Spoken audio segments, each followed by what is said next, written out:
అందరికీ ముందుగా దివాళీ శుభాకాంక్షలు. దివాళీ అనేసరికి చాలా మందికి ఎంజాయ్మెంట్ ఉంటుంది. పెద్దవాళ్ళు కూడా చిన్నపిల్లలు అయిపోతారు, క్రాకర్స్ కాలుస్తారు.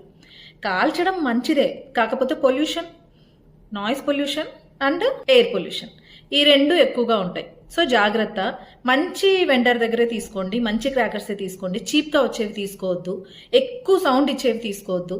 ఎందుకు అంటే పెట్స్ ఉంటాయి ఇంట్లో, అండ్ పెద్దవాళ్ళు ఉంటారు, హార్ట్ పేషెంట్స్ ఉంటారు, చాలా మంది పేషెంట్స్ ఉంటారు. మీ ఎంజాయ్మెంట్ పక్కన వాళ్ళకి ఇబ్బంది కలిగించకూడదు. జాగ్రత్త, కాటన్ క్లోత్సే వాడాలి. నైలాన్ అస్సలు వాడొద్దండి. నైలాన్ క్లోత్స్ వల్ల ఏమవుతుందంటే అవి కాలినప్పుడు తొందరగా అంటుకుపోతాయి.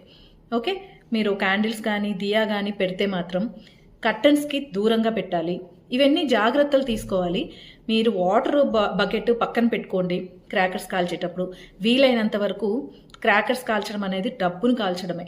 సో కొంచెం లిమిటెడ్గా, మరీ ఎక్కువగా ఖర్చు పెట్టకుండా, వేస్ట్ చేయకుండా, ఒక్క రోజులో అయిపోయేదానికి అంత వేస్టేజ్ అవసరం లేదు. సో చిన్న ఎంజాయ్మెంట్ అవసరమే.